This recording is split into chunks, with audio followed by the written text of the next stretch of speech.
고린도후서 5장 이제 후반부를 이렇게 보게 이렇게 될 텐데 오늘 후반부 내용이 우리 화해시키는 내용입니다. 오늘은 우리가 이제 화목이라는 단어가 쭉 되어 있는데 사실 화목보다는 정확한 번역이 화해입니다. 화해.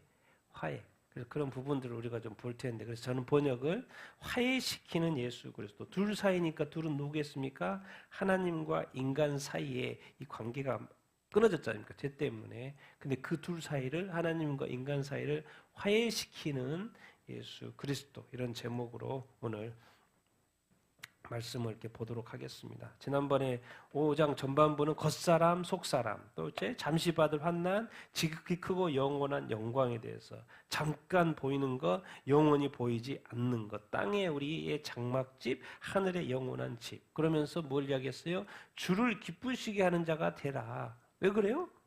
그렇게 하지만이 우리가 모두가 다 그리스도의 심판대 앞에 설 것이고 손악간에 다 갚아주실 것이기 때문에 주를 기쁘시게 하는 삶을 살자 이제 그런 이야기를 이렇게 했었죠. 그러면서 이제 오늘은 그리스도의 이제 화해 이야기인데 그 이야기를 한번 보도록 이렇게 하겠습니다. 우리가 2장부터 7장까지 계속 바울의 사도직과 사도적 사역에 대한 설명 부분을 지금 우리가 보고 이렇게 있습니다.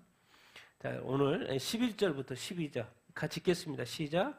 그러므로 우리는 주의 두려우심을 알므로 사람들을 권면하거니와 우리가 하나님 앞에 알리어졌으니 또 너희의 양심에도 알리어졌기를 바라노라. 우리는 다시 우리 자신을 너희에게 추천하는 것이 아니요 오직 우리로 말미암아 자랑할 기회를 너희에게 주어 마음으로 하지 않고 외모로 자랑하는 자들에게 대답할 것이 있게 하려 하는 것이라. 아멘. 자, 그러므로란 단어가 이렇게 있죠. 그러므로 우리 본문에 있나요? 예, 그러므로 앞에 연결되는 것이죠. 그러므로 앞에가 뭔 이야기가 있었어요? 그리스도의 심판대 이야기가 있었죠. 그러니까 앞에 그리스도의 심판대 이야기를 하고 나서 그러므로 우리는 무엇을 안다? 주의 두려우심을 안다. 주의 두려우심을 알기 때문에 뭘 알아요? 주의 심판대. 두렵다는 건 주의 심판대. 주를 알죠. 주를 두려우심을 알아요. 그러니까 사람들을 뭐 한다? 권면한다. 권면한다고 되는데 원어사고는 퍼스웨이드, 설득하다.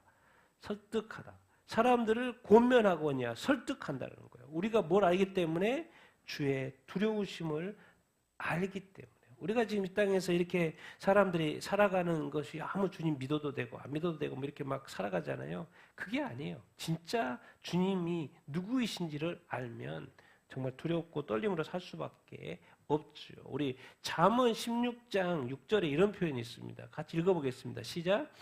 여호와를 경외함으로 말미암아 악에서 떠나게 되느니라. 여러분 이 세상에 많은 악들이 있죠. 또 많은 사람들이 죄를 짓고 악행 같은 걸 하고 그렇죠. 그런데 우리가 한순간에 그것이 딱 막 끊어지는 타임이 있어요. 그 끊어지는 타임이 뭔지 아십니까? 더 이상 그렇게 죄를 지을 수도 없고 그렇게 악을 할 수도 없어요. 내가 두려워서. 누가 두려워서? 하나님을 두려워서. 그 하나님이 누구인지를 알면. 그래서 잠언 16장 6절에 악에서 떠나는 비결이 있어요. 내가 악을 할까 말까 뭐 이런 거 아니라 악을 영원히 떠날 수 있는 비결이 있습니다. 두려움과 떨림 가운데. 누구를 알면? 하나님을 제대로 알면. 하나님을 정말 인격적으로 우리가 이렇게 만나면은 하나님을 경외할 수밖에 없고 정말 주님을 두려워할 수밖에 없어요. 그럼 자동으로 뭘 떠나게 되냐면 악을 떠나게 되죠. 근데 지금 우리가 크리스찬이면서도 안 믿는 사람은 뭐 하나님을 모르니까 그렇게 막 산다고 하더라도 우리가 하나님을 아는 사람이 뭐죠? 이렇게 막 산다? 그것은 반대로 얘기하면 하나님을 경외하지 않는다는 이야기예요. 경외라는 거 보니까 두려움과 떨림이죠. 두려움과 떨림, 하나님을. 그러니까 뭔가 하나님을 우리가 잘 모르기 때문일 수도 있어요. 우리가 항상 기억해야 합니다. 왜 하나님을 경외한 것과 악을 연결시켜 놨을까요? 하나님을 우리가 이제 우리를 구원하신 사랑의 하나님만 우리가 생각하기 때문에 그런데 반드시 하나님은 어떤 하나님이다? 심판의 하나님이라는 것을 이렇게 기억해야 합니다. 하나님이 선한 일만 하면 심판할 일이 없죠. 상주죠, 오히려. 그런데 악에서 떠나게 하는 거 뭐예요? 악은 하나님이 우리가 행한 악에 대해서 하나님은 심판해야 안 해요? 심판하셔요. 그리고 단 하나도 뭐예요? 간과할 일이 없어요. 작은 악한 일은 간과하고 큰 악한 일은 뭐 간과하지 않고 뭐 나쁜 짓을 한 사람은 감옥에 가고 조금 나쁜 한 사람은 감옥에 이렇게 안 가고 또 죄를 지었는데도 감옥에 안 가고 이런 거 다 하나님 아버지 앞에 패스가 될 것 같습니까? 빨리 알아서 감옥에 가는 게 낫지 감옥에 가는 게 나아요. 왜? 죄값을 치르는 게 낫습니다. 하나님 아버지 앞에서 죄값을 치른다는 것은 정말 두려움과 떨림이 있습니다. 그리고 그 모든 것은 다 그렇게 될 거예요. 이 주의 우리가 사도 바울이 된 우리가 주의 두려우심을 알므로 사람을 권면한다, 설득한다, 우리가 전도하는 것이죠. 우리가 하나님 앞에 알려졌어. 우리가 하나님 앞에 알려졌고 이제 누구에게도 알려지기를 바라는 거예요. 누구에게도 너희의 양심. 너희니까 이제 여기 대상이니까 누구입니까? 고린도 교회. 고린도 교회에 너희에게도 너희의 양심에게도 알려졌기를 바랍니다. 우리가 하나님 앞에 당연히 하나님이 부르셔서 주님 부르셔서 사역하는 거 아닙니까? 하나님은 당연한 거고 이제 고린도에 복음이 전해져서 고린도 교회가 세워졌고 고린도 교회 성도들 있지 않습니까? 그 고린도 교회 성도들의 그 양심에게도 알려졌기를 원한다. 이제 그렇게 말하는 거예요. 하나님과 너희들에게도 우리가 다시 우리 자신을 너희에게 추천하려고 하는 것이 아니다. 다시 추천할 필요가 없죠. 왜? 그리스도의 편지가 누구라 그랬어요? 사도 바울에게는 너희라고 그랬잖아요. 너희. 뭐 더 이상 뭐 너희 자체가 추천서기 때문에 따로 뭐 편지 쓸 필요가 없죠. 그리고 거짓 선지자들 뭐요? 나 누가 받았다는 뭐 가짜 추천서 가져와가지고 보여주면서 진짜처럼 말하는 그런 거 말고 너희들 자체가 뭐요? 나의 추천서이기 때문에 나는 뭐 너희들한테 따로 추천하는 그런 거 할 필요 없고 오직 우리로 말미암아 뭐가 생기게끔 자랑할 기회. 그럼 왜 이 말을 하지? 이것 때문에 그래요. 우리 사도 바울 일행으로부터 자랑할 거리 이 사람들 때문에 마음으로 하지 않고 뭐로 자랑한다? 외모로 자랑하는 사람이 지금 고린도 교회에 이 교회가 세워진 다음에 거짓 사도들이 들어온 거예요. 그래서 그들이 하는 것은 마음으로 하지 않고 외모로 자랑한다. 그리고 그들에게 니들이 대답할 것이 있게 하려고 지금 그리고 우리로 하여금 자랑할 수 있는 기회를 주려고 한다. 도대체 이 사람은 왜 외모로 자랑하고 마음으로 하지 않는 이 사람들인가? 유대 율법주의자들이에요. 거짓 사도들이에요. 그래서 지금 교회에 문제가 생긴 것이고 고린도 후서가 지금 이것 때문에 쓰여진 거죠. 거짓 사도들 때문에. 교회를 지금 다 난리치고 있으니까. 그들은 율법을 강조하죠. 할례 받아야지. 구원받으려면 할례 받아야 된다 말하고 가문과 혈통과 학벌과 이런 지위 막 이런 것들 믿음보다는 예수 믿는 믿음보다는 이 외적인 것을 좋아하고 그걸 또 자랑하는 이 유대 율법주의자들 거짓 사도들 이들이 와가지고 교회에서 또 다른 이야기를 하는 거예요. 이 또 다른 복음, 또 다른 이것이 섞이고 있는 이 고린도 교회에 사도 바울이 그들에게 대답할 것이 있게끔 이게 있는 것이 있게 하려고 한다. 오히려 그것이 우리가 저 사도 바울 가짜 사도야 이런 거 말고 그들이 가짜고 우리가 진짜인 것을 정말 하나님을 두려워하고 하나님이 부르신 그런 진짜 사도인 것 그것을 그래서 사도 바울 일행을 진짜 사도를 자랑할 수 있는 그 기회를 마련해 주고 하자 한다. 이제 이런 이야기를 하고 이렇게 있어요. 그래서 고린도 후서를 읽을 때는 고린도 전서는 교회 문제에 대한 해결책을 이야기하는 것이지만 고린도 후서는 지금 늘 생각하면서 이렇게 성경을 읽어야 돼요. 거짓 사도들, 거짓들이 이 율법주의자들이 와가지고 이 문제를 일으키고 있다는 그런 부분들. 그래서 마음으로 하지 않고 외모로 자랑하는 자들이라는 이야기를 지금 이렇게 표현을 이제 사도 바울이 이렇게 하고 이렇게 있습니다. 그래서 우리가 예수 믿어도 항상 세상과 교회와 구별되었다고 하는데 이제 교회에 다니다 보면 교회 안에도 또 막 여러 가지가 의견이 많이 이렇게 생겨요. 이럴 때 또 어떻게 해야 되나 이런 고민을 이제 성경을 이렇게 보면서 이렇게 교회가 그냥 처음에 딱 세워져 가지고 끝까지 그냥 깨끗하게 변질됨이 없이 이렇게 쭉 가면 얼마나 좋겠습니까? 그런데 그렇게가 쉽지 않죠. 뭐 고린도 교회가 그렇고 신약 성경에 수많은 그 교회들이 다 그런 것처럼. 그래서 사도 바울이 보내서 다 바로 잡아주고 이렇게 바로 세워주는 것처럼 고린도 교회도 그렇지 않았다는 거죠. 그럼 우리에게도 당연히 그렇지 않죠. 한결같으면 얼마나 좋겠습니까? 그러나 항상 이런 어떤 영적 공격들이 오는 거죠. 그러면서 이제 13절, 15절 읽겠습니다. 시작. 만일 우리가 미쳤어도 하나님을 향한 것이요 정신이 온전하여도 너희를 위한 것이니라. 이는 그리스도의 사랑이 우리를 강권하시기 때문이라. 우리가 생각하건대 한 사람이 모든 사람을 대신하여 죽었은즉 모든 사람이 죽은 것이라. 그가 모든 사람을 대신하여 죽으심은 살아있는 자들이 이제부터 그들 자신을 위하여 살지 않고 오직 그들을 대신하여 죽었다가 다시 살아나시는 이를 위하여 살게 하려 하심이라. 만일 우리가 사도 바울이 미쳤어도 하나님을 향해 한 것이다. 하나님을 향해 약간 이제 번역이 틀립니다. 원어상으로 더 가깝게 하나님을 향해 투 가수로 돼 있어요. 하나님을 향해 정신이 온전하여도 누구를 위한 것이다. 너희를 위한 것이다. 이렇게 이야기하고 있어요. 예수님도 사역하면서 미쳤다는 이야기 소리를 들었죠. 예수님도 실제로 들었습니다. 미쳤다는 이야기를. 사도 바울도 미쳤다는 이야기를 들었어요? 안 들었어요? 네, 들었죠. 예수를 온전히 잘 믿으면 미쳤다는 소리를 들을까 안 들을까요? 네, 들어요. 그런 게 이상한 게 아니죠. 예수님도 미쳤다는 소리를 들었고요. 사도 바울도 미쳤다는 소리를 들었어요. 너무 뭐 예수님만 복음을 위해서만 사니까 미쳤다는 소리를 이렇게 들었어요. 사도 바울 일행도 미쳤다. 사람들이 미쳤다고 말을 하는데 미쳤다는 내가 왜 미쳐? 당연히 미쳤지. 더 미치고 싶어. 누구를 위해서? 누구를 향하여? 하나님을 향하여. 그리스도의 복음을 위하여는 내가 미쳐도 돼. 내가 미쳤다고 더 그런 소리 들어도 돼. 이런 이야기 못 들어본 사람이 더 이상한 거죠.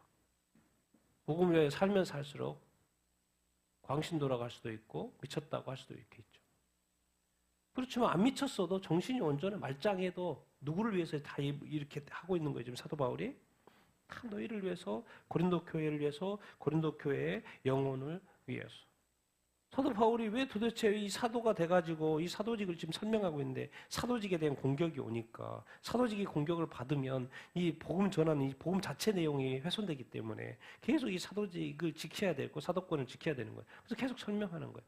이 사도직에 대한 설명으로서 이 모든 것이 도대체 내가 왜 사도로서 부르심 받아서 이렇게 하고 있는데 하나님 위하여 또 누구를 위하여? 고린도 성도 너희들을 위한 것이다. 이건 내 사도직은 나를 위한 것보다 나는 부르심 받는다고 이 부르심의 결과로서 너희 교회 너희 고린도 교회 성도들이 예수 믿게 됐고 구원받아서 교회가 세워진 거다. 다 너희를 위한 것이다. 나는 미칠 수도 있고 안 미칠 수도 이렇게 있는데 이 모든 것은 나를 위한 것보다도 하나님에게 영광이 되는 것이고 하나님의 부르심이고 너희를 위한 것이다. 너희의 구원을 위한 것이다. 이렇게 말을 이렇게 하고 이렇게 있어요. 그럼 도대체 내가 왜 이 사도직을 이렇게 수행할 수밖에 없는 건가? 뭐가 강권하고 있다요?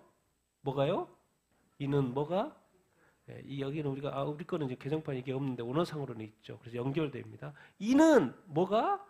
그리스도의 사랑이 우리를 사도 바울 일행을 뭐 한다? 강권한다. 정말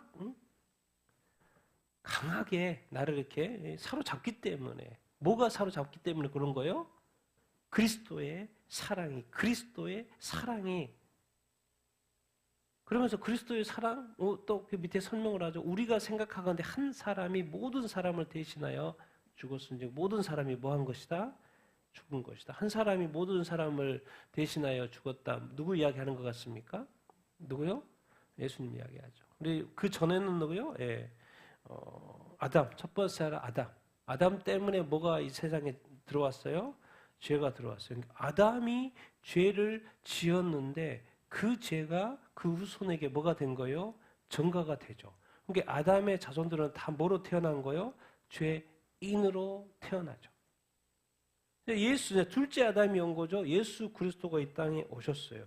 그래서 예수 그리스도가 에는 뭐야? 한 번에 죽은 거죠. 다시 단 한 번의 죽음으로 모든 사람을 대신하여 죽었어요. 예수님이 나를 위해서 죽은 거죠. 모든 사람을 위하여 죽으신 거예요. 그러니까 그 아담, 첫째 아담처럼 둘째 아담, 예수님이 모든 사람을 위해 죽었으니까 모든 사람이 뭐한 거나 마찬가지다. 죽은 것이다. 이런 이야기를 이렇게 하고 이렇게 있습니다. 그리스도의 사랑, 사람 살리기 위한 것이죠. 그리스도의 사랑. 예수님이 왜 뭐 이 땅에 오셨습니까? 죽으러 오셨어요. 어디에서 죽으셨어요? 십자가에서 오셔서 죽으셨어요. 그리고 왜 죄값을 치른 거니까. 그리고 뭐예요? 예수님의 이 땅에서의 삶은 뭐예요? 철저하게 희생이에요, 희생. 자기 자신을 위한 것은 하나도 없어요. 오직 희생. 뭐 하려고? 사람들에게 모든 사람을 위해서 죽었다고 하는데 모든 사람에게 뭘 주시려고? 영생과 천국을 주시려고. 끊임없이 예수님은 자기 희생을 통하여 자기 죽음을 통하여 사람들에게 뭘 주려고? 천국과 영생을 주려고. 이 주는 사랑. 그리스도의 이 강권적인 이 사랑. 그것 때문에 내가 이 그리스도의 바울이 지금 사도직을 행사하고 있다. 나는 이것 때문에 나의 그 그리스도의 나를 위해서 죽으신 나를 사랑하신 그리스도 그 사랑이 너희들에게까지도 지금 미치고 있다. 그 사랑을 나는 전달할 뿐이다. 내 안에는 지금 사도 바울은 뭡니까? 그 전에는 막 교회 핍박하고 정말 예수님을 이상하게 봤죠. 이상하게. 왜? 메시아를 안 믿었으니까. 이상한 사람 받고 막 이스라엘의 선동가 정도로 봤어요. 그런데 부활하신 주님을 직접 만나고 나서는 진짜 예수님이 메시아라는 것을 하나님의 아들이라는 것을 자기 자신을 위하여 십자가에 못 박혀 죽으셨다는 것을 확실히 깨닫고 나서 그 그리스도의 사랑을 그냥 확실히 깨닫고 나서 주님 부르셨을 때 오케이 하겠습니다. 그리고 죽을 때까지 복음 전하다가 순교한 거 아닙니까? 그 그리스도의 강권적인 그 사랑. 사실 이런 사랑이 우리가 이런 게 느낄 수만 있으면 우리가 좀 더 느낄 수만 있으면 얼마나 좋겠습니까? 그럼 우리 삶이 더 많이 달라지겠죠. 그 그리스도의 사랑이 사도 바울을 이렇게 지금 강권적으로 붙들고 있고 역사하고 있다. 그래서 그 그리스도를 통하여 그가 모든 사람 대신하여 죽었어. 이제 우리가 어떻게 된 거예요? 우리가 어떻게 됐어요? 이제 살아있죠. 살아있는 자들이 이제부터는 그들 자신 위하여 살지 않고 그들을 대신하여 죽었다가 다시 살아나신 이를 위하여 다시 살아나신 누구예요? 다시 살아나시는 예수 그리스도를 위하여 뭐하게? 살게 하려 합니다. 갈라디아서 갈라디아 2장 20절 뭐예요? 내 안에 누가 사신다? 내가 죽고 그리스도께서 사신다는 말이에요. 뭐 내 안에 내가 살지 왜 내 영이 살지 왜 그리스도가 살지? 그리스도가 살지를 또 어떻게 할 수 있어요? 그리스도는 하늘 보좌 오른쪽에 있는 거 아니에요? 우편 보좌에 앉아 있는 거 아닌가? 그런데 내 안에 내 영이 있다는 것도 알지만 또 내 안에 누가 계신다는 것도 알아요? 성령이 계신다는 것도 알죠. 성령은 주의 영이죠. 내 안에 주님이 계시는 거고 성령이 있다는 건 주님이 계시는 거다고 그냥 마찬가지죠. 그렇게 표현을 하죠. 내 안에 우리 안에 누가 계셔요? 성령이 계셔요. 성령이 있다는 건 주님이 계시는 거다고 마찬가지예요. 이제 예수 그리스도를 믿고 이제 살게 됐죠. 살아있는 자, 산 자, 또 살아있는 자. 살아있는 우리는 우리 자신을 위해서 산다 안 산다? 살지 않는다. 그러니까 이제 아담의 후손은 죽죠. 죄를 지었기 때문에 죽어요. 아담의 후손은 끊임없이 무엇을 위해서 살아요? 자기의 이익을 위해서. 그런데 예수의 후손은 죽는 게 아니라 뭐요? 죽음이 아니라 이제 예수 믿고 나서 뭐 하랬어요? 부활이에요, 부활이에요. 그러니까 이제 예수 믿고 나서는 예수 후손은 부활 정신으로 사는 거예요. 그러니까 죽으려고 죽어도 살고 살아도 죽고 죽어도 다시 살고 영원히 죽지 않고 영원히 살고 이 부활이에요, 부활. 그러니까 여러분 죽음을 두려워하지 마십시오. 죽음을 두려워하지 말고 죽어도 다시 뭐 할 거라고 믿으시면 돼요. 부활할 거라고 그렇게 믿어요. 그러면 영원히 사네. 영원히 사네. 이제 누구를 위해서 살지? 나를 위해서 살아? 누구를 위해서 산다는 거예요? 내가 아니고 그리스도를 위해서 살. 그러니까 이제 아담의 후손은 이제 자기중심적이든 이기적이에 좀 이해하기 쉽게 이기적이라고 하면 예수의 후손은 이 부활 정신으로 사는 사람은 그리스도를 위해서 산다는 사람은 약간 뭐예요? 이타적인 삶을 삽니다. 남의 유익을 위해서 남의 이익을 위해서 살게끔 되어 있죠. 내 안에 성령님이 계시다면 내 안에 예수님이 계시다면 어떻게 살까? 누구를 위해 살까? 자기 자신을 위해 살 것 같습니까? 아니면 이타적인 삶을 살 것 같습니까? 생각해 보십시오. 예수님 어떻게 사셨어요? 모든 영혼들을 구원하려고 하는 영생과 천국 주려고 자기 희생적인 삶을 사셨죠. 예수님이 내 안에 있다면 어떻게 살까요? 성령님이 내 안에 있다면 어떻게 살까요? 아담의 후손처럼 살지는 않겠죠. 예수님처럼 살겠죠. 그 말이에요, 그 말.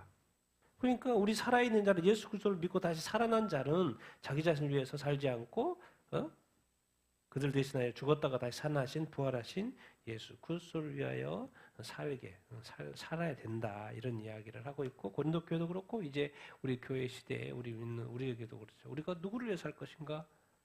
내 안에 예수님이 계시고 내 안에 성령님이 계셔도 아담의 후손처럼 계속 자기 유익만을 위해서 산다고 하면 그건 뭐가 앞뒤가 안 맞죠. 성경적으로 앞뒤가 안 맞아요. 지금 그 이야기를 지금 사도 바울이 하는 거예요. 내가 미쳤어도 정신 온전해도 복음을 너희들한테 전해가지고 너희들 고린도 교회가 생겼고 그렇게 해서 너희들 어떻게 살아야 되니? 니들 위해서 사는 게 아니고 너희들 위하여 죽었다가 부활하신 예수 그리스도를 위하여서. 그러니까 너희들 크리스찬이라고 그러지. 크리스찬이라고 그러지. 크리스찬인데 자기 자신의 유익을 위해서 살면 너는 크리스찬이 아니지. 그 말을 이제 하고 있는 거예요. 성도 뭐 교인 그래야지 크리스찬이라는 단어는 쓰지 말아야지. 그런 이야기인 거죠. 그래서 우리는 예수님의 후손처럼 그리스도를 위하여 사는 삶이 되기를 예수님의 이름으로 축원드립니다. 우리 삶에 그리스도의 사랑이 강권하는 그런 역사가 있게 되기를 축원합니다. 아멘. 우리 16절, 17절 같이 읽겠습니다. 시작. 그러므로 우리가 이제부터는 어떤 사람도 육신을 따라 알지 아니하노라. 비록 우리가 그리스도도 육신을 따라 알았으나 이제부터는 그같이 알지 아니하노라. 그런즉 누구든지 그리스도 안에 있으면 새로운 피조물이라. 이전 것들은 지나갔으니 보라 모든 것들이 새롭게 되었도다. 약간 번역이 틀리죠? 제가 볼 때는 좀 더 이게 바른 것 같아서 이렇게 조금 번역을 이렇게 했고요. 그러므로 우리가 이제부터는 어떤 사람도 뭐에 따라 살지 않는다? 육신을 따라 육체를 따라. 그러니까 사람을 보이는 대로 절대로 판단하지 않아요. 비록 우리가 그리스도도 이제 사도 바울도 그 일행도 그리스도도 처음에는 뭐에 따라서 판단을 했어요? 육신을 따라서 판단을 했어요. 처음에는 메시아로 보지 않았다고요. 하나님의 아들로 보지 않았어요. 그냥 이스라엘의 어떤 요셉과 마리아의 아들로서 봤을 뿐이고, 그리고 이스라엘을 사람들에게 조금 이렇게 선동하는 선동가 정도로 봤을 뿐이지 절대로 메시아로 보지 않아요. 그야말로 육신에 따라서 판단했는데, 그러나 이제 사도 바울은 부활하신 주님 만났죠. 이제부터는 그같이 안다 안 한다? 알지 않는다는 거예요. 이게 뭔 말입니까 지금? 사람들을 볼 때, 바라볼 때, 사도 바울이 바라볼 때, 고린도 교회의 성도들을 바라보고 또 다른 사람들을 바라볼 때 어떤 기준으로 평가하지 않는다는 거요? 세상적인 기준으로 보지 않는다는 거예요. 사실 뭐 세상적인 기준으로 보면 그 당시에 최고의 우상 숭배 땅인 거예요.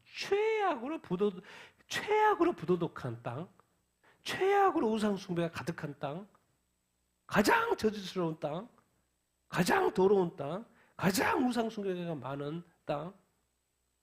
그런 그 고린도 교회에 가서, 고린도 지역에 가서 복음을 전해. 막 세상적인 기준으로 보면 좀 더 괜찮은 지역으로 가지. 더 믿기 합당한 그런 데 가서 복음을 전해야지. 그 최악의 땅에 갔겠습니까? 그게 아니죠. 사도 바울은 세상적인 기준으로 고린도 교회를 본 게 아니에요. 고린도 지역을 본 게 아니에요.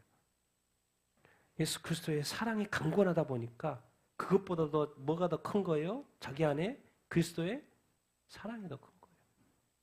사랑의 눈에 어떤 세계관을 가지고 있는 거죠. 그 눈으로 보는 거예요. 그러니까는 고린도 교회 그 우상 숭배하고 그 타락하고 윤리적으로 도덕적으로 타락한 그 존재가 그 존재 자체가 보이는 거예요. 죄인이고 나쁜 놈이고 죽어 마땅한 존재일 수도 있지만 또 뭐예요? 그 그 원래 처음에 그 하나님의 형상, 잃어버린 그 하나님의 형상, 잃어버린 하나님의 자녀, 그 존재 자체. 그리고 그 존재 자체는 사실 그 삶의 열매를 맺고 있는데 그 존재와 그 삶의 열매로 그것도 뭔가 바르게 판단하려고 하는 그 단순히 외모적인 세상적인 어떤 판단을 하지 않는다. 심지어는 그리스도도 그렇게 내가 처음엔 봤다. 그러면서 이제 놀라운 말을 이렇게 해요. 왜 고린도 교회에 가서 복음을 전했지? 그 우상의 땅에 가서 복음을 전했지. 이것 때문에 누구든지 누구 안에만 있으면 그 누구를 만나면 그리스도 예수를 만나면 어떻게 되는 거예요? 새로운 피조물이 되는 거예요. 새 창조물이 되는 것이라는 것을 설명을 하고 있어요. 전혀 달라. 지금 이전까지, 지금 현재 이 고린도의 그 우상이 가득하잖아요. 그거 한순간에 바뀐다는 거예요. 보라, 모든 것이 어떻게 돼버린다? 새롭게 바뀐다는 거예요. 누구를 만나면? 예수 그리스도를 만나면. 그러니까 자기가 예수 그리스도를 만났더니 교회가 귀해지고, 자기가 예수 그리스도를 만났더니 사람들에게 복음을 전해야 되고, 자기가 예수 그리스도를 만났더니 뭐예요? 고린도에도 가서 복음을 전해야 되겠다는 그런 마음이 들었다라는 거예요. 그리스도만 만나면 돼. 저 사람이 그리스도만 만나면 돼. 저 사람이 정말 예수님만 인격적으로 만나면 된다는 거예요.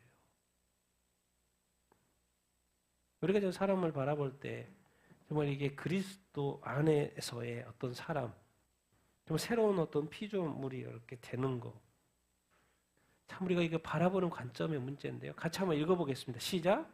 그리스도의 대속적 죽음의 공로를 믿음으로 죄의 권세에서 해방되고 새 생명을 얻은 새 창조물, 의, 진리, 거룩, 성령의 중생과 내주. 여러분 예수 그리스도를 믿지 않는 어떤 불신자들 보십시오. 예수도 몰라. 하나님도 몰라. 성령도 몰라. 진리이신 성경도 몰라. 천국과 지옥도 몰라. 천사도 몰라. 이런 걸 뭐라고 하는지 아십니까? 바보라 그래, 바보. 공부 못하고 뭐 이렇게 좀 부족한 것이 바보가 아니라 영적인 관점에서는 진짜 알아야 될 진리, 세상 지식은 있어도 하늘 지식이 없고 참된 진리가를 알지 못하는 진짜 바보 중에 바보. 그런데 그 타락한 죄인도 불신자였던 사람도 고린도 교회도 우상 숭배가 가득한 그 사람들이었는데도 불구하고 사도 바울이 거기에 가서 예수 그리스도의 복음을 전했더니 다 믿은 게 아니었죠. 일부만 믿었어요. 근데 어떤 사람이 반응을 하더라는 거예요. 진짜 예수 그리스도가 하나님의 아들인 것을 믿는다는 거예요. 그리스도가 너를 위해서 죽었어. 십자가에 못 박혀 죽었어. 그것을 믿는다는 거예요. 그거를. 그러면 이게 무슨 이제 하나님의 관점에서는 저 사람이 죄의 권세 아래, 사탄의 권세 아래 있었는데 해방이 되고 이제 뭘 얻은 거예요? 새 생명이 뭐예요? 영생이죠, 영생. 새 생명을 얻는 새 창조물로 보인다는 거예요. 바뀐다는 거예요. 여기서 뉴 크리에이션이니까 새 창조물이에요. 새 창조물, 새 피조물. 전에는 불의하고 죄인데 뭐로 바뀌어버려요? 의인으로. 그 다음에 진리를 믿죠. 진리에 따라 또 어떤 존재로? 거룩한 존재로. 아니 하나님의 아들 예수 그리스도를 믿어? 두 번째. 이게 얼마나 놀랍냐면 성령은 누구예요? 하나님의 영이에요. 하나님의 영으로 거듭나고 또 하나님의 영이 그 사람 안에 뭐예요? 내주하고 계세요. 아니 이거 뭐 인간이 어떻게 하나님과 뭐 이렇게 가까워져 버리지 갑자기? 우상 숭배에 가가지고 또 뭐 사원에 가서 우상 숭배가 절하고 막 이런 존재였는데 자기 안에 하나님을 품어버려? 자기 안에 성령이 있어? 성령 하나님이 계셔? 하나님의 아들 예수 그리스도를 바라봐? 이해를 해? 믿어? 이제 죄의 권세, 이제 하나님 안에 우리 예수 그리스도를 딱 믿는 순간요, 뭐가 이제 작동하기 시작해요? 하나님의 손이 작동하기 시작합니다. 하나님의 권능이 작동하기 시작해요. 뭐 이제 그때부터 예수 믿기 전에는 뭐 죄의 자신이 자기 자신이니까 사탄이 마음대로 하지만은 뭐요? 예수 그리스도를 딱 믿는 순간 예수 그리스도의 하나님의 자녀가 딱 되잖아요. 그렇게 되면 이제 뭐요? 사탄이 함부로 할 수 있어요, 없어요? 할 수는 없어요. 이미 죄의 권세를 떠나게 돼요. 거기서는 해방이 되는 거고, 생명의 성령의 법, 새 생명을 얻은 성령 안에서 새 생명을 얻은 새 피조물이 되는 거예요. 우리는 사람이 뭐 잘 살고 못 살고 영적으로 어리고 뭐 이렇게 돼서 자기가 이렇게 판단을 하기 쉬운데 하나님은 아주 심플해요. 예수 그리스도를 믿냐 안 믿냐요. 그리스도면 예수를 믿으면 그는 분명히 뭐다? 새로운 피조물이다. 새 창조물이다. 의가 진리가 거룩이 다 있고 성령이 내주하신 거예요. 진짜 이거는 어마어마한 표현입니다. 어마어마한 표현. 그리스도 안에서 했었어요. 근데 오히려 그리스도인들이 그걸 잘 모르는 거죠. 이 정도의 가치와 이 정도의 어떤 진리와 이 정도의 능력과 이 정도의 역사가 이 정도로 새롭게 되었다라는 그것을 사실 사람들이 그것을 많이 느끼지 못해요. 자기가 예수 믿는 것이 크리스찬이라는 것이 뭐 어떠한 존재인 것을 사실 많이 느끼지를 못하는 거죠. 그러니까 지금도 갈등하면서 살아요. 내가 예수 잘 믿나 안 믿나 이런 갈등하고 살아요. 그 말은 뭔 말이냐면 어떻게 보면 예수 그리스도하고 뭔가 지금 인격적인 만남이 안 되고 있다고 생각하시면 돼요. 내가 지금 이런 갈등이 있고 신앙생활을 했고 또 믿음이 떨어지고 안 떨어지고 막 이런 고민하고 살잖아요. 저는 지금까지 신앙생활 한 30년 넘게 하는데 이렇게 올라가는 듯한 느낌이 들지 자꾸 막 왔다 갔다 하는 느낌은 별로 안 들어요. 왜 그런지 아십니까? 그래서 자꾸 이해가 안 돼. 자꾸 올라가다 떨어져. 그 말은 이해는 되는데 그러면 내 안에 반대로 생각하면 내 안에 성령님이 계시고 내 안에 그리스도가 계시는데 그러면 지금까지 신앙생활하면서 그리스도는 항상 잠잠했고 성령은 항상 잠잠했나? 매일 성령이 일하셨고 그리스도가 매일 일하셨을 텐데 내가 왜 이렇게 살지? 내가 온전히 순종하지 못했나? 내가 온전히 하나님께 말씀에 성령에게 반응하지 못했나? 그런 거겠죠. 제가 볼 때 신앙이요. 20년, 30년, 40년 되고 이제 직분도 있고 막 그러면요. 교회 와서 막 새로운 신자들이 와가지고 깜짝깜짝 놀래야 돼요. 우와, 나 저 사람처럼 되고 싶다. 우와, 나 저 사람처럼 정말 나도 저런 그 영적 거인이 되고 싶다 이렇게 돼야 되는데 요즘 교회 가면 뭐 어떻게 해요? 난 저 사람처럼은 안 되고 싶다. 이런 생각이 드는 사람들이 있어요, 없어요? 아니 20년, 30년 신앙생활 했다는데 초신자가 딱 와가지고 신앙생활 조금 해서 예수 그리스도를 알고 그 감격 가운데 사는데 뭐 30년, 20년, 30년, 40년 하면 신앙이 저렇게 되는 거야? 아니 내가 미리 그냥 교회 떠날까?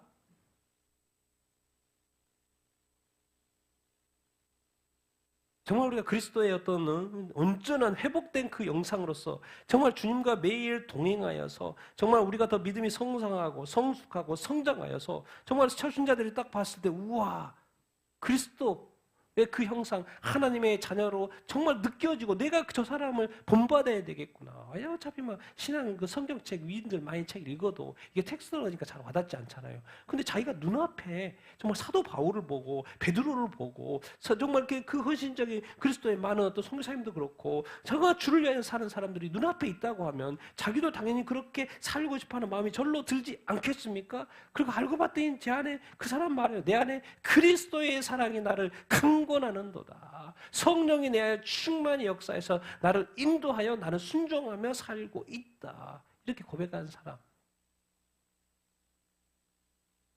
정말 그리스도 안에서 이제 누구든지 예외 없습니다. 예수 그리스도 안에가 있으면 뭐다? 새로운 피조물. 새로운 피조물이 되어서 이제 사도 바울이 그런 거죠. 지금 고린도 교회는 이제 초신자이기 때문에 거지 있고 사도들이 와가지고 막 분탕질 하니까는 막 이렇게 왔다 갔다 하고 있는 것이고 그런데 사도 바울은 왔다 갔다 하지 않죠. 왜 부활하신 주님 만났는데 왔다 갔다 합니까? 그러니까 정말 뭐죠? 그 확실한 믿음의 사람이 또 이 왔다 갔다 하는 고린도 교회를 이렇게 바로 잡아주고 있는 거 아니겠습니까? 나는 여러분들이 정말 굳건한 믿음의 사람이 되기를 바라고요. 정말 교회에 참된 그리스도인의 모델이 되기를 바라고요. 그래서 많은 사람들을 정말 바로 세워주고 바로 인도해주고 또 신앙의 모델이 되는 그런 신앙의 어떤 위인들, 영적 거인들이 되기를 예수님의 이름으로 축원드립니다. 그래서 또 그렇게 또 여러분 그렇게 돼서 보면 정말 사람이 또 귀하게 여겨져요. 예수 믿는 이 사람들, 애들도 그렇고 어른도 그렇고 예수 믿는 것이 것이 정말 귀하게 여겨집니다. 그래서 사도 바울이 지금 말하고 이제는 그리스도 안에서는 완전히 새로운 피조물이다. 어떻게 이렇게 피조물이 된 거지? 또 한 가지 설명을 또 하죠. 같이 18, 19절 읽겠습니다. 시작. 모든 것이 하나님께로서 났으며 그분이 그리스도로 말미암아 우리를 자기와 화해하게 하시고 또 우리에게 화해의 사역을 주셨으니 곧 하나님께서 그리스도 안에 계시사 세상을 자기와 화해하게 하시며 그들의 죄를 그들에게 돌리지 아니하시고 화해의 말씀을 우리에게 맡기셨느니라. 모든 것이 하나님께로 났다. 모든 것이라고 하는 것은 앞에죠. 앞에 그게 모든 게 뭐예요? 그리스도 안에서 뭐가 다 새로운 피조물. 그러니까 뭐예요? 새 창조의 그 역사를 말하는 거예요. 새 창조, 새롭게 된 이 모든 것은 다 누구로부터 나온 것이다? 뭐 누구로부터? 하나님으로부터 나온 것이다. 하나님으로부터 났다. 자, 그분이 누구를 통하여? 그리스도를 통하여 우리를 누구와 화해하게? 누구하고 화해시켰다는 거요? 하나님과 화해시켰다는 거. 누구? 하나님이 그리스도로 말미암아 우리 인간들 고린도 교회 또 우리 인간들을 자기와 하나님과 하나님 자신과 뭐하게? 화해하게. 여기 이제 성경에는 화목하게 되라고 되어 있는데 화목하는 거는 그냥 관계가 좋은 거잖아요. 근데 화해라는 단어를 쓴다는 것은 그 전에 관계가 좋지 않았다는 그 의미에서 화해라는 단어를 여기서 지금 사도 바울이 쓰고 있는 거거든요. 근데 우리는 자꾸 화목이라고 바꿔버려가지고 약간 그 느낌이 좀 줄어들어서 제가 이제 화해로 바꿔봤어요. 그분이 그리스도로 말미암아 우리를 자기와 뭐하게? 화해시켜. 그 말이 뭔 말이요? 그게 말이 맞죠. 죄로 인해서 어떤 관계에 있었어요? 하나님과 사람과의 불화의 관계. 벽이 있었어요. 벽이. 그런데 예수로 인해서 그 벽이 허물어졌어? 안 허물어졌어요? 허물어졌어요. 그 벽이 뭐예요? 저기죠. 이 성소와 지성소의 어떤 그 휘장. 그래서 하나님을 볼 수도 없었어요. 그런데 그 휘장이 찢어졌잖아요. 그래서 다시 이제 하나님과 뭐예요? 화해가 됐어요. 하나님을 만날 수 있는 누구로 인해서? 예수 그리스도를 통해서. 그러니까 불화 상황에서 이제 어떤 상태로 온 거예요? 화해 상태로. 누구를 통하여? 예수 그리스도를 통하여서. 그래서 우리와 자기 이제 그런 사도 바울과 자기. 그러면서 이제 하나님께서 똑같이 하나님께서 그리스도 안에 계시사 그리스도 안에 계셔요. 하나님이 그리스도 안에 계셔요. 이제 좀 확대를 했죠. 우리를 어디까지? 어디를? 세상을 자기와 화해하게 하려고 한다. 그러니까 뭐라는 거예요? 예수 그리스도께서 모든 민족에게 세상에 있잖아요. 모든 민족에게 가서 복음을 전해라. 왜? 하나님과 세상 모든 민족하고 뭐 하고 싶다? 화해하고 싶다. 근데 누구 안에서 항상 해야 되는 거요? 그리스도 안에서. 오직 그리스도만이 이 화해케 하는 존재이기 때문에 그렇습니다. 그래서 이게 복음인 거죠. 기쁜 소식으로서 이제 다시 하나님과 화해 관계로 들어갈 수 있다. 지금 이제 하나님을 모르고 예배하지 않고 우상 숭배하고 멀리 떠나서 찾지도 않고 그런 어떤 멀리 떠나는 관계. 그런데 이제 예수 그리스도께서 다시 뭐하게 이제 화해하게 하나되게 연합되게 했을 이 소식을 이제 전하는 단계. 자, 그런데 이제 우리에게 화해의 사역을 뭐 주셨다는 거죠. 무슨 사역을 주셨어요? 사도 바울에게 뭘 주셨어요? 네, 사역을 시킨 거예요. 뭐 하라도? 화해의 사역. 또 밑에는 그들의 죄가 있는데 그들에게 돌리지 아니하고 세상이죠. 세상 사람들의 죄를 그들에게 돌리지 아니하고 뭐의 말씀을 우리에게 맡기셨어요? 앞에는 화해의 사역, 여기는 화해의 말씀. 하나님이 이제 세상과 우리뿐만 아니라 세상과 뭐 하고 싶다? 화해하고 싶다. 교회 화목된 이제 화해한 교회 그리고 또 믿지 않는 화해하지 않는 교회에 또 복음이 전해져서 세상과도 뭐 하고 싶다? 화해하고 싶어 하시는구나. 그래서 화해의 사역이 뭐예요? 복음 전파 사역인 거죠. 화해의 말씀을 맡기셔서 전달해 주는 것이죠. 이 화해의 말씀, 화해의 내용을 정리하면 이제 이렇게 같이 한번 읽어보겠습니다. 시작. 모든 크리스천들은 죄로 인해 하나님과 인간의 끊어진 관계가 그리스도의 대속적 죽음으로 화해하게 된 사실을 전파해야 한다. 그래서 이제 고린도 교회에 전파된 거 아니에요. 크리스찬들이 죄로 인해서 하나님과 인간의 관계가 끊어졌잖아요. 나와 다른 하나님과의 관계가 끊어졌어. 그러니까 하나님을 몰라. 저 다른 종교를 믿는 사람은 하나님을 이렇게 알지 못하는 거예요. 그건 뭐예요? 하나님과의 관계가 끊어졌다는 거예요. 그 빈 하나님의 자리를 악한 마귀가 뭘 채운 거예요? 다른 신, 다른 종교를 채우는 거잖아요. 그래서 전도자가 가서 그것이 원래는 하나님이다. 너와 하나님과의 관계가 끊어진 상태에 잘못된 것이 채워져 있는 것이다. 그래서 예수 그리스도 이 땅에 오셔가지고 십자가에 못 박혀 죽으심으로 말미암아 이제 무슨 사건이 사실이 밝혀진 거예요? 화해, 하나님과 인간이 다시 뭐하게끔 돼 있다? 화해할 수 있게끔 되어 있다. 이 화해의 사역, 화해의 말씀, 이 화해하게 된 이 사실을 그리스도로 말미암아 이 화해하게 된 이 사실을 또 우리 사도 바울의 입장에서는 뭐 하고 있는 거예요 지금? 전파하고 있는 것이죠. 굿뉴스, 복음이니까 이 복음을 다른 사람한테 전해줘야 하는 거죠. 그러니까 이거는 그냥 들어서 믿으면 구원받는 거예요. 근데 이것을 세상 사람들이 지금은 옛날에는 못 들을 수가 없었죠. 왜? 전파하는 사람이 적었으니까. 근데 지금은 어떻게 됐어요? 옛날에는 가도 시간이 오래 걸리고 뭐 한 달 걸리고 가는 데만 해도 막 2달 걸리고 그랬는데 지금 뭐예요? 그냥 뭐 다 TV 보고 있잖아요. 예, 지금은 완전히 지구촌이 됐어요. 전 세계 어디를 가도 하루 만에 갑니다. 비행기로 가요. 옛날에는 배로 가고 가다가 죽고 가다가 배 사고 나고 지금 뭐요? 비행기로 가. 하루에 가고 이제 모든 어디 가나 다 뭘 가지고 있어요? 핸드폰을 가지고 있어요. 완전히 세상이 달라졌고 복음의 이 속도가 정말 차원이 틀립니다. 옛날에 100년 걸렸던 거 지금 1년밖에 안 걸려요. 복음 전하는데. 왜? 다 가지고 있고 지금 다 보고 있죠. 그런데 그 핸드폰 속에 이게 없으면 못 보는 거죠. 예수 그리스도가 자기 자신을 위해서 죽었다는 것을 못 볼 수 있는 거죠. 그러니까 가르쳐줘야 돼요. 그러니까 이제 요즘에는 뭐 민족마다 나라마다 다 교회가 있기 때문에 교회가 자기 민족 사람한테 가서 복음을 전해주면 되는 거예요.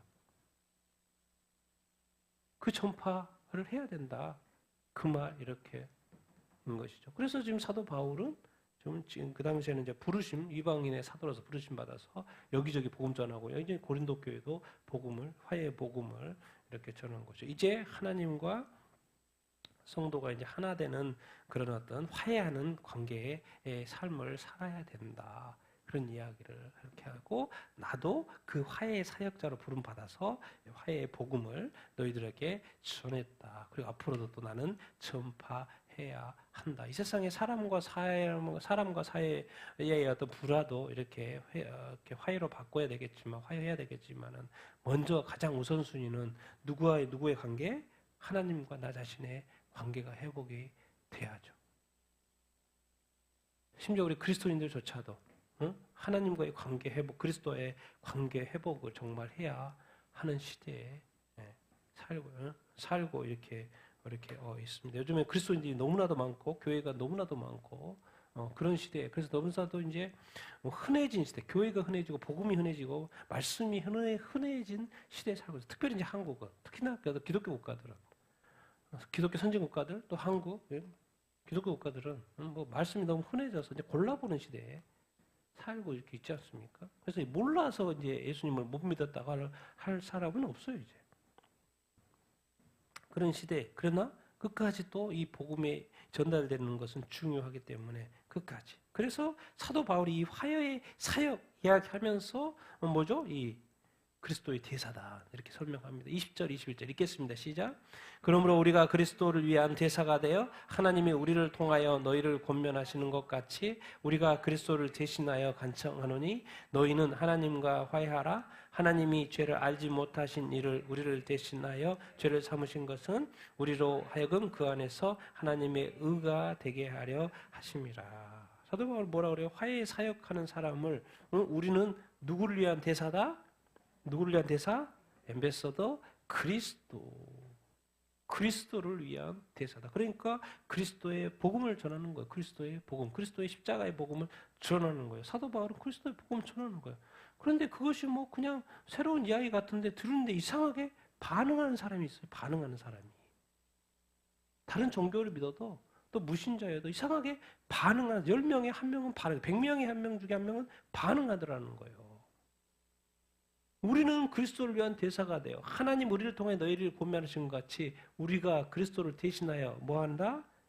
간청하는 거죠. 그리스도가 지금 사도 바울의 입장에서 지금 내가 아니고 예수님이 여기에 서 있다면 예수님은 분명히 이렇게 말할 거라는 거예요. 너희는 누구와 화해라?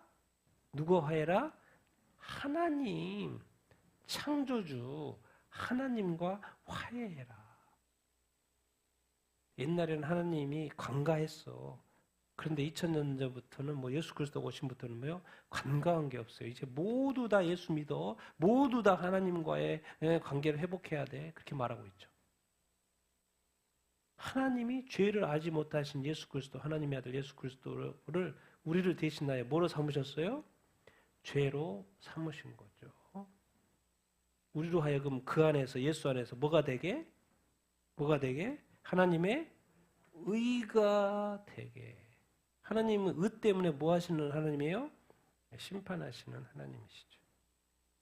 하나님과 화해에, 근데 하나님이 어떤 하나님인가를 가르쳐주고 있어요? 하나님은 의로운 하나님이라는 것을 가르쳐 주고 이렇게 있어요. 그러니까 죄를 알지도 못하는 하나님의 아들을 너희들이 죄이니까 의로우신 하나님 앞에 설 수 없으니까 그 죄로 삼으신 거야. 예수 그리스도를, 내 아들을, 하나님의 아들을, 그것을 지금 알려주고. 정리 그냥 이렇게 보기 좀 편하게. 우리 사탄이 있어요, 하나님이 있어요. 그러니까 우리는 지금 뭘 모르냐면 성경을 보면서도 우리는 하나님을 믿네 맞네 해도 뭐를 자꾸 생각하지 않냐면 이 세상의 모든 역사에 이 어둠의 역사 누구의 역사인 거예요? 사탄의 역사예요.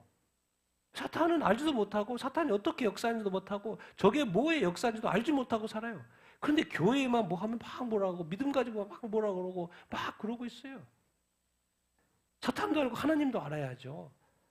빛도 알고 어둠도 다 알아야죠. 사탄, 하나님이 이 세상을 창조했고 하나님은 의로운 존재라니까요. 의로운 존재, 사실 하나님 무서운 존재입니다. 이 의라는 거, 흐트러져 있는 거 원하지 않으셔요. 근데 사탄이 뭐예요? 원래 아름다운 천사를 만들었지만 죄를 지은 거예요. 하나님의 자리를 엿보았다고 그랬잖아요. 그래서 죄의 원흉이 된 거예요. 죄의 근원이 된 거예요. 이 땅의 모든 죄악의 근원, 그 씨를, 근원이 누구라고요?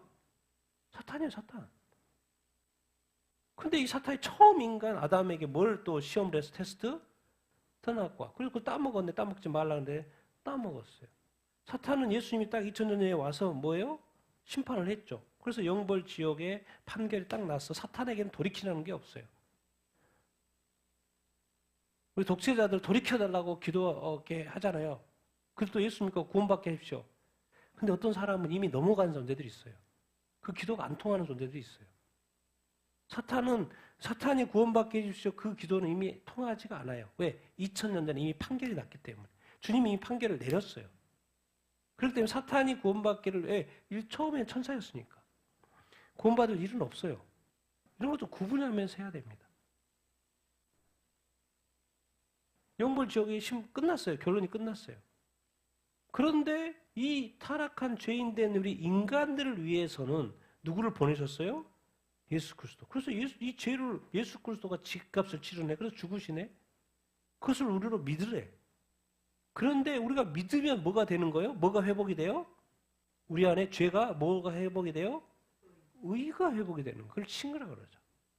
왜? 우리가 행한 것이 아니기 때문에 우리는 뭐요? 예수님이 행했기 때문에 예수님 의롭다고 칭함을 받는 거죠. 왜? 우리가 그렇게 한 게 아니니까. 예수님 대신했으니까. 그러니까 그것을 대신 칭한 거예요. 의라고. 그래서 칭의라가 되는 거예요. 그러니까 믿으면 예수님이 했으니까, 예수님을 믿고 예수님이 행했으니까 또 예수님이 때문에 칭의가 의로 되는 거예요. 근데 하나님의 의가 회복이 된 거죠. 그러니까 불신자들 계속 불신자 예수 믿지 않는 사람들은 뭐예요? 죄가 그대로 남아있어요? 안 남아있어요? 남아있죠. 왜? 예수님이 죄값을 치렀는데 그것을 안 믿으니까 죄가 남아있어요. 그러니까 당연히 영벌 지옥에 갈 수밖에 없는 것이고. 그런데 우리가 예수 그리스도를 믿고 의롭게 되면 의로우신 하나님과 이제 뭐가 되는 거예요? 다시 하나님과 화해가 되는 거죠. 그래서 하나님과 화해가 된다는 게 도대체 왜 사도 바울은 하나님과 화해해, 하나님과 화해해, 하나님과 화해해야 돼? 그렇게 말할까요? 근데 그 하나님 무슨 하나님이라고? 의로운 하나님이라고. 그럼 하나님이 화해했을 때 결과 뭐가 좋은데요? 이대로 살면 안 되나? 그냥 이대로 우상 숭배하고 이대로 내 종교 믿고 우리 조상들이 믿고 우리나라가 믿는 종교 믿고 그 살면 안 되나요? 안 돼. 왜? 어디 가니까? 영벌 지옥 가니까. 그럼 왜 하나님하고 하면 뭐가 좋은데요? 어디 가는가? 영생과 천국 가니까. 이것은요, 우리가 당연히 모두가 다 경험할 거예요.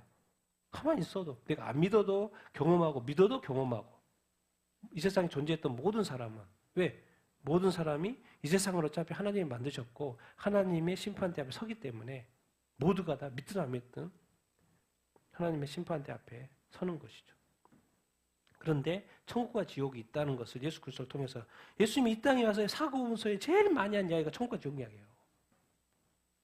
천국과 지옥이 있기 때문에 예수님도 오셨고, 그러니까 뭐라고 하는 사도 바울도 하나님과 뭐해라? 화해해라. 그리스도의 대사가, 내가 크리스찬이라는 건, 교회라는 건, 성도라는 것은 뭐예요? 그리스도의 대사인 거고, 말해야 될 건 뭐예요? 누구와 화해해야 된다고 사람들한테 가르쳐줘야 돼요? 하나님과 화해해야 된다. 근데 하나님이 의로운 하나님이기 때문에 반드시 죄값 치른 예수 그리스도를 믿어야 한다. 그래서 우리가 전해야 하는 거죠. 지금 이것이 지금 사실 계속해서 복음에 대한 건 반복되는 이야기고, 예수 그리스도께서 우리 죄를 죽으셨다는 이야기고, 또 이제 화해시켰다는 이야기로 다시 관계적으로 설명을 이렇게 하는 것이고, 사실 우리는 듣고 사실 지겨울 정도로 듣고 이렇게 있는데, 근데 이제 우리가 이런 어떤 말씀을 들을 때, 고린도 교회에도 그러는 것이고, 이제 우리에게 적용을 해봤을 때, 정말 나는 하나님과 정말 연합되어 하나 되어 살아가고 있나? 정말 나는 하나님과 화해되어 살아가고 있나? 나는 의로운 존재로서 의로운 의의 열매를 맺으면서 살고 있나? 이런 것을 이제 우리가 고민해 볼 필요가 있죠. 나는 정말 그리스도의 대사로서 살고 이렇게 있나? 이런 생각을 이렇게 해봐야 되죠. 오늘 본문의 내용이 뭡니까? 예수 그리스도께서 세상과 하나님과 믿는 사람과 하나님과를 화해시키는 일을 했는데, 나는 과연 어떤 화해시키는 일을 하면서 살고 있나? 난 누군가에게 복음을 전하고 하나님에 대한 이야기를 하면서 살고 있나? 무턱대고는 할 수는 못하겠지만은, 또 그런 기회를 구하고 하나님께서 복음 전할 수 있는 기회를 구하고, 또 하나님 이야기를 할 수 있는 그런 기회를 우리는 갖고 있나? 내 안에 주님이 계시고 내 안에 성령님이 계신다면 그분이 원하시는 것은 무엇일까? 질문도 해보고 물어도 보고 말씀을 통해서 깨달아도 보고 그런 삶을 살고 있나? 이런 거 다 지고 내가 원하는 것만 계속 기도하고 있고 구하고만 있으면 성령님이 답답해하죠.